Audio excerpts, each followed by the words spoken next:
Olá, bom dia, boa tarde, boa noite, boa madrugada para você que me acompanha aqui do estúdio do Projeto Polícia. Sou o professor Diomar Luciano e estou aqui com você para mais uma aula de Direito Penal. Agora, nós vamos estudar a parte especial do Direito Penal, que é aquela parte que trata dos crimes em espécie. Olha só, nós vamos iniciar o nosso estudo do Direito Penal falando do título Crimes contra a pessoa. Crimes contra a pessoa. E dentro desse título, Crimes contra a pessoa, nós vamos estudar aqui os crimes contra a vida. Para você entender, aqui é o título. Crimes contra pessoa. E desse título, nós vamos estudar uma parte dele, essa partezinha aqui, que é um capítulo, crimes contra a vida. Então, dentro desse título, crimes contra a pessoa, nós vamos estudar um capítulo específico chamado Crimes contra a vida.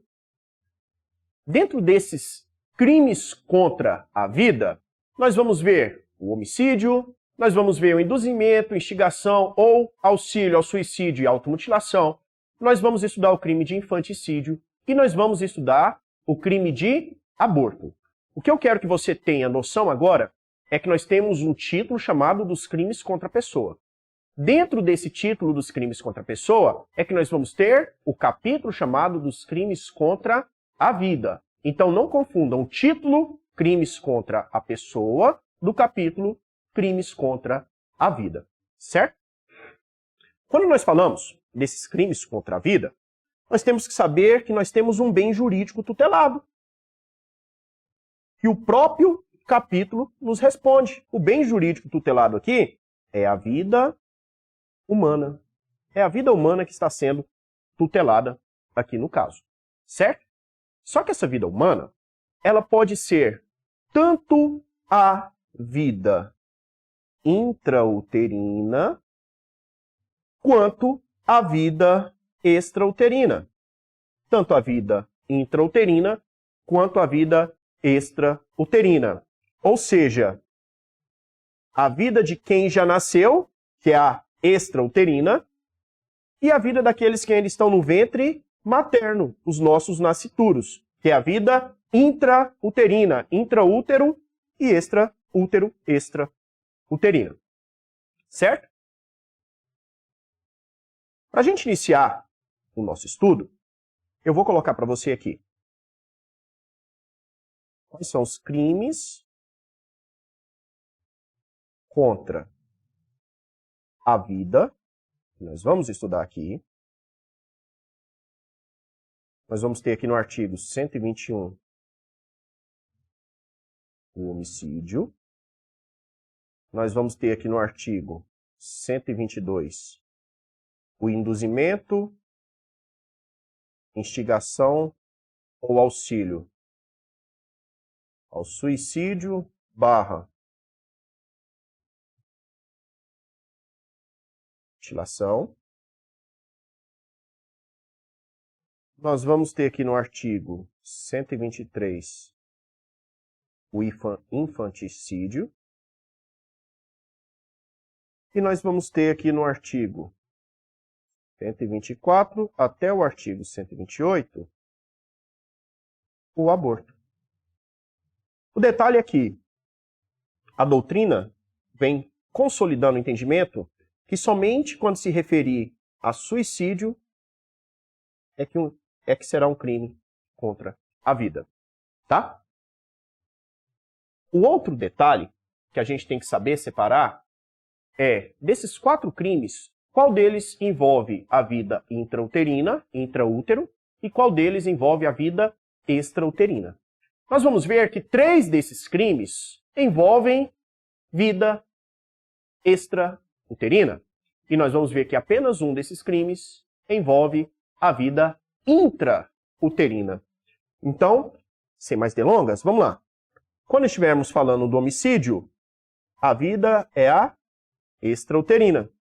Quando estivermos falando do induzimento, instigação, auxílio ao suicídio ou automutilação, nós falamos que aqui também a vida é a extrauterina.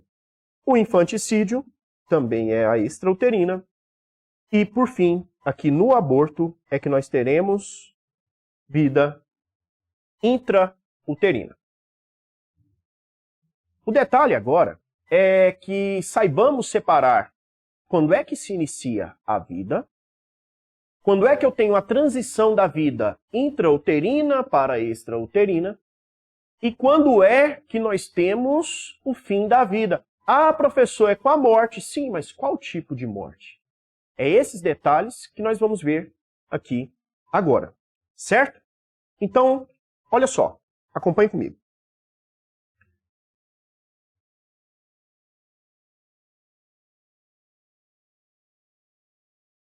Deixa eu fazer melhor. Vou fazer assim, tá vendo? Vou apagar essa linha. Vou colocar aqui. Vamos colocar uma parte aqui de verde para a gente distinguir isso daqui.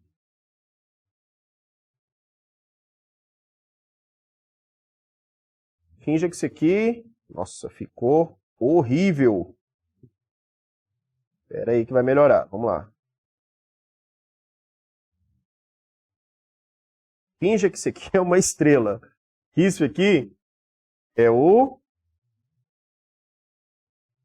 início da vida.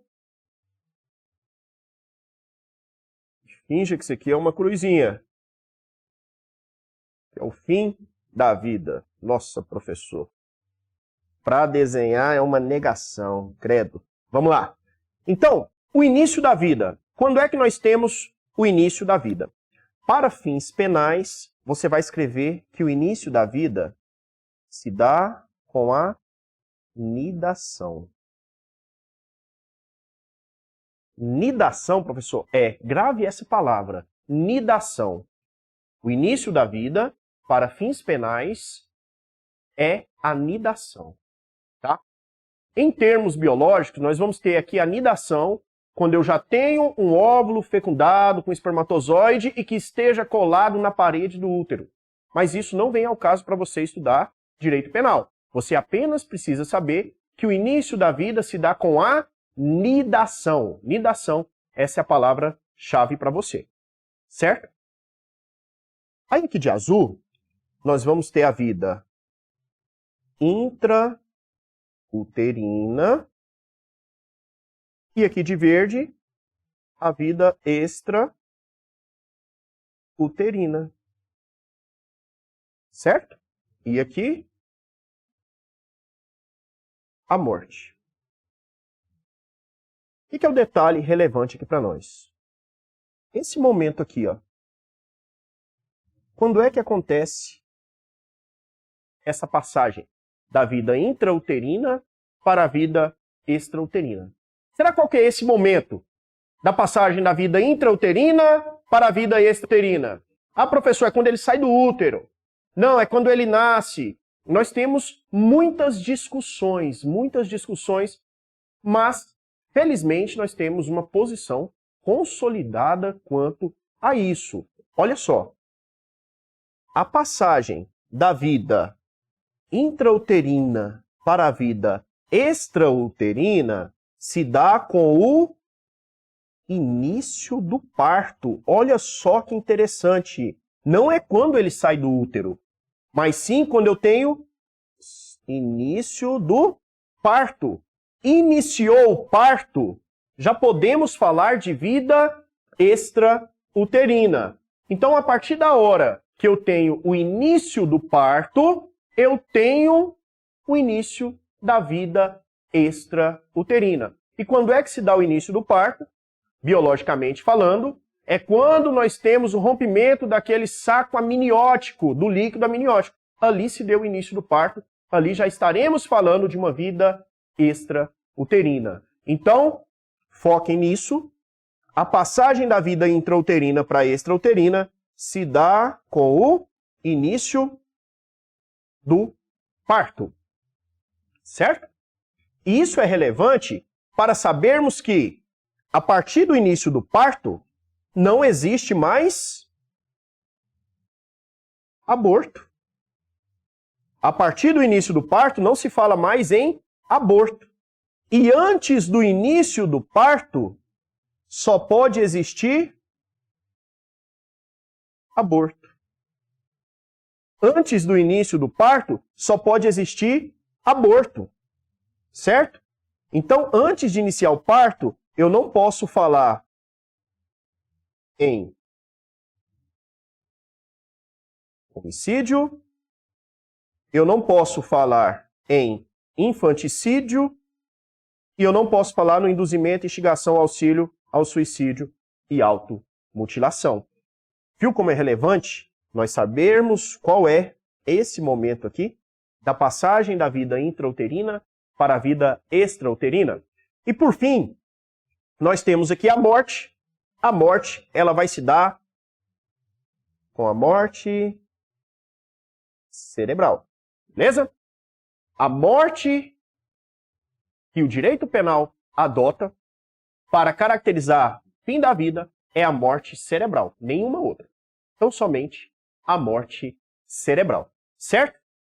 Feito essas considerações, você agora já sabe quando inicia a vida, quando termina a vida, qual é o momento da passagem da vida intrauterina para a vida extrauterina. Você já sabe que na vida intrauterina eu só posso falar de aborto, enquanto na vida extrauterina não se fala mais em aborto. Então, os aspectos iniciais que você precisa ter para estudar os crimes contra a vida já está aí no seu caderno. Agora nós vamos, de fato, entrar em cada um desses 4 crimes contra a vida, iniciando pelo crime de homicídio. Iniciando pelo crime de homicídio. Quando nós falamos no homicídio, e já enfatizamos isso no início da aula, que o bem jurídico tutelado aqui vai ser a vida humana. Vai ser a vida humana. E é a vida humana extrauterina. Aquela vida que nós temos após o início do parto. Antes disso, não se fala em homicídio. Certo? O homicídio que nós vamos estudar, ele está classificado aí dentro do seu Código Penal, no artigo 121, e ele vai tratar para nós de algumas modalidades de homicídio espalhada aí dentro do Código. Nós vamos ter o homicídio simples, que está aí no caput. Nós vamos ter o homicídio privilegiado, que está aí no parágrafo 1º. As hipóteses de homicídio qualificado, que está no parágrafo 2º. O homicídio culposo, que está aí no parágrafo 3º. Nós vamos ter as majorações do homicídio culposo, na primeira parte do parágrafo 4º. Nós vamos ter o homicídio doloso majorado, que vai estar na segunda parte aí do parágrafo 4º. Vai estar para nós também no parágrafo 6º e no parágrafo 7º. Certo? Quando nós falarmos do homicídio, nós temos que saber inicialmente qual é a conduta do homicídio. E a conduta do homicídio prevista lá no artigo 121 é a conduta de matar alguém. Matar alguém. Ou seja, retirar a vida de uma outra pessoa. E quando nós falamos de matar alguém, o sujeito ativo, ou seja, aquela pessoa que comete o crime, pode ser qualquer pessoa física. Qualquer pessoa física pode ser autora do crime de homicídio, ou seja, pode ser sujeito ativo do crime de homicídio. E nós vamos ter também qualquer pessoa física como vítima, ou seja, como sujeito passivo desse delito. Certo? Então, crime de homicídio, a conduta é matar alguém. O sujeito ativo, que é quem comete o crime, pode ser qualquer pessoa física. E o sujeito passivo, também qualquer pessoa física. A conduta que está sendo incriminada, que aqui nós vamos chamar de tipo objetivo, que nada mais é que a conduta que está sendo incriminada é a conduta de retirar a vida de alguém. Retirar a vida de alguém. Certo?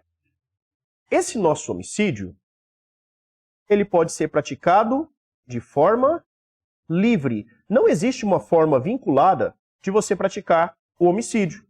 O homicídio é de forma livre. É só você pensar que o homicídio ele pode ser através de uma facada, através de um tiro, através de uma asfixia, através de uma tortura, através de explosivo, colocando fogo, entre inúmeras modalidades, inúmeras formas que você pode cometer um homicídio. Então não tem uma forma vinculada, não tem uma forma de agir pré-determinada. Nós vamos ter no homicídio uma forma livre para que se retire a vida de alguém. Certo? O elemento subjetivo do homicídio é o dolo.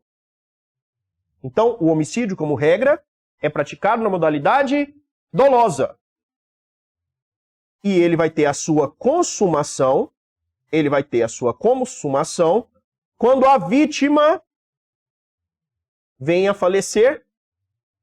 E esse falecimento, como nós já vimos aqui, se dá com a morte cerebral. Então, quando a vítima vem a falecer, através de uma morte cerebral. Sendo assim, como eu preciso do resultado para o crime se consumar, nós vamos dizer que ele é um crime material. Então, os crimes materiais são aqueles que é exigível um resultado naturalístico. No caso do homicídio, é exigível que se tenha a morte para dizer que o crime se consumou. Veremos aqui também que, como elemento subjetivo, nós ainda vamos ter aqui, nesse elemento subjetivo, a possibilidade de existir o homicídio culposo. Falaremos dele ainda dentro do nosso estudo aqui do crime de homicídio. Quanto à tentativa, é possível a tentativa de homicídio quando, conforme lá o artigo 14, a tentativa ela é prevista para nós aqui no artigo 14, inciso 2, quando eu iniciar a execução desse crime, o crime não se consumar por uma circunstância alheia à minha vontade. Por exemplo, dei um tiro em uma pessoa querendo retirar-lhe a vida. E por algum motivo essa pessoa não morreu. Ou seja, eu iniciei a execução e o crime não se consumou por uma circunstância alheia à minha vontade. Teremos aqui no caso a tentativa. Certo? E o detalhe do homicídio simples, e foquem bem nisso daqui, é porque nós podemos ter uma modalidade de homicídio simples que seja crime hediondo, conforme a Lei 8.072 de 90, que é a lei dos crimes hediondos. Se um homicídio simples, ainda que seja praticado, olha só, por uma única pessoa, certo? Mas em atividade típica de grupo de extermínio, esse homicídio vai ser hediondo. De novo, um homicídio simples, praticado ainda que por uma pessoa, pode ser só uma pessoa, mas se ele for em uma atividade típica de grupo de extermínio, ele vai ser um crime hediondo. Então é a única hipótese que nós temos de um homicídio simples ser considerado um crime hediondo. Certo? E por fim, para que você não se perca, quando é que o homicídio vai ser simples? Por exclusão. Quando ele não for qualificado, certo? Quando ele não estiver dentro da hipótese de um homicídio culposo, aí nós vamos ter a hipótese de homicídio simples. Tranquilo? O homicídio simples lá do caput, ele é por exclusão. Ficaremos no caput quando eu não conseguir encaixar ele dentro das hipóteses dos seus parágrafos. Quando ele não estiver lá no parágrafo 1º, privilegiado, quando ele não estiver lá no parágrafo 2º, qualificado, quando ele não for uma hipótese de homicídio culposo, aí eu vou dizer que esse homicídio é simples. Tranquilo? Lá no caput. Até aqui, tudo bem? Seguindo os nossos estudos, nós vamos falar agora de uma hipótese de homicídio que é chamada hipótese de homicídio privilegiado. Homicídio privilegiado vai estar previsto para nós lá no parágrafo 1º. Homicídio privilegiado vai ser aquele homicídio que é cometido diante de circunstâncias especiais. E o legislador entendeu que, diante dessas circunstâncias, a reprovabilidade da conduta desse agente é menor. E se a reprovabilidade é menor, ele vai fazer jus a uma diminuição de pena. Como assim, professor? Olha só. O homicídio, por si só, ele é reprovável. Obviamente, retirar a vida de uma pessoa, retirar o bem jurídico mais importante de uma pessoa, óbvio que é reprovável. Só que, em determinadas situações, o legislador reconheceu que essa reprovabilidade ela é diminuída em relação a outras formas de homicídio. E por essa reprovabilidade ser diminuída, ele vai fazer jus, ou seja, o autor desse crime de homicídio, ele vai fazer jus a uma redução de pena. É isso que é o homicídio privilegiado. Então, olha só. O homicídio privilegiado, ele pode se dar em 3 situações. Ele pode se dar aqui quando ele é cometido por um relevante valor social, primeira situação. Ele pode se dar quando ele for cometido por um relevante valor moral, segunda situação. Ou quando ele for cometido sob o domínio de violenta emoção, logo em seguida, a injusta provocação da vítima, que é a nossa terceira situação. Professor, o que seria isso? O que seria esse relevante valor social, esse relevante valor moral, ou esse domínio de violenta emoção, logo em seguida, a injusta provocação da vítima? Olha só, quando eu falo para você de um relevante valor social, eu quero que você pense assim. O autor cometeu um homicídio por um motivo que ele julga ser relevante para a sociedade. Tenta imaginar a seguinte situação. Tenta imaginar uma pessoa que vive em um morro que é dominado pelo tráfico. E lá nesse morro tem um traficante que diz como as pessoas daquela comunidade devem levar a vida. Que hora que ela pode sair, que hora que ela pode voltar, qual comércio pode abrir, qual horário que o comércio pode funcionar, quem pode entrar, quem pode sair. Ou seja, aquela sociedade, ela meio que é escravizada pelo tráfico. Aí, um determinado dia, um cidadão resolve subir o morro e dar um tiro na cara do traficante. Ou seja, ele mata o traficante porque ele entende que aquilo tem um valor social. Aquilo tem um valor para a sociedade daquela comunidade ali do morro. Então, quando ele comete esse homicídio, obviamente que é um homicídio doloso, ele vai fazer jus a uma redução de pena, porque ele cometeu um homicídio sob um relevante valor social. Certo? Entenderam? Então, isso é um relevante valor social. Aí, na sequência, nós temos aqui o relevante valor moral. Quando nós falamos do relevante valor moral, agora, o agente que comete o crime, ele comete por um motivo que não é algo que ele acha que é para a sociedade, que tem um valor para a sociedade, mas é algo intrínseco dele, é algo interno dele. Ele comete o homicídio por um valor próprio seu. Exemplo, imagine o pai que mate o estuprador da sua filha. O pai mata o estuprador da sua filha.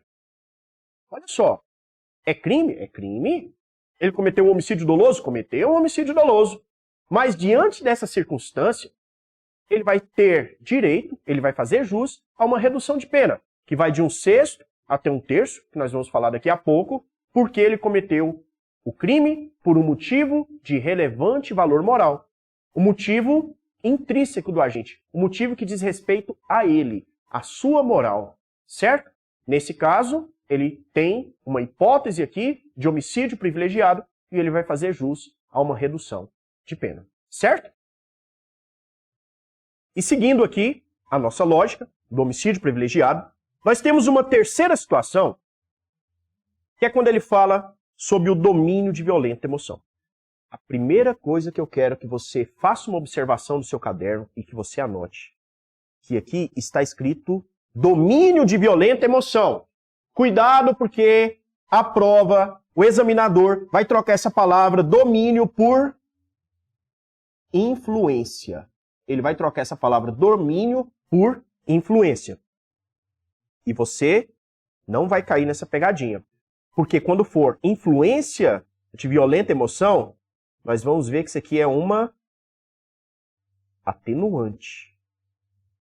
Certo? Então, ele vai trocar essa palavra domínio por influência e vai dizer que é causa de homicídio privilegiado. E você não vai cair nessa pegadinha, porque você sabe que influência de violenta emoção vai ser uma atenuante. Certo? Então, a terceira hipótese vai falar para nós que é sob o domínio de violenta emoção. Logo em seguida, presta atenção, injusta provocação da vítima. A vítima tem que ter tido um ato injusto capaz de provocar um domínio de violenta emoção no autor. E esse autor do homicídio, agindo por esse domínio de violenta emoção, ou seja, ele está tão emocionalmente dominado que ele age na raiva, ele age ali na emoção e acaba matando alguém. Certo? Mas olha, tem que ser um ato injusto da vítima. Olha só, vou citar um exemplo para vocês, certo? E você vê se encaixa essa situação. Tente imaginar a seguinte hipótese. Em determinado dia, o Tício chega em casa e não encontra a sua esposa. Era para a esposa estar em casa, o Tício não encontra a sua esposa. Quando o Tício desce até a garagem, vê que o carro da sua esposa também não está lá. Então o Tício, preocupado, ele sai às ruas procurando a sua esposa. Anda uma rua, não acha, anda outra rua, não acha. Quando ele vira a esquina de uma terceira rua, ele encontra o carro da sua esposa. Preocupado, melhor dizendo, ele apressa o passo para ver o que está acontecendo. E quando ele chega próximo ao carro, ele vê a sua esposa dentro do carro, porém na companhia de um morador de rua. E esse morador de rua está fazendo sexo com a sua esposa.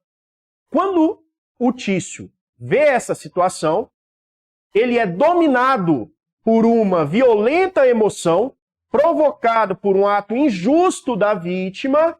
O Tício saca uma arma e atira na cabeça da sua esposa. Certo? Ele cometeu um homicídio doloso? Cometeu. Porém, ele estava sob o domínio de violenta emoção, que foi logo em seguida a uma injusta provocação da vítima. Nesse caso, o Tício, ele vai responder pelo homicídio doloso, aqui no caso teremos até um feminicídio, porém, ele fará jus à redução da pena, porque ele agiu sob o domínio de violenta emoção, logo em seguida a uma injusta provocação da vítima. Ficou claro para você esse exemplo? Então anote e use-o como base para você responder às suas questões quando cobrar de você o homicídio privilegiado. E para a gente finalizar, já até comentei, a pena vai ser reduzida. Ele faz jus a uma diminuição de pena, a uma redução de pena. Mas de quanto que é essa redução? A redução vai ser de 1/6 até 1/3. A redução vai ser de 1/6 até 1/3. certo? Então, esse é o nosso homicídio privilegiado.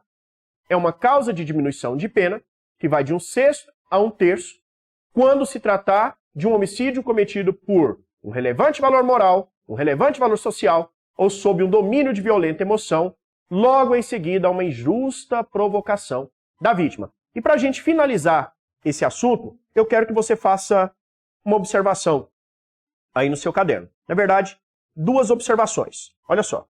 A primeira observação que eu quero que você coloque é que o homicídio privilegiado, ele é um privilégio que trata dos motivos. Os motivos pelo qual alguém cometeu o crime.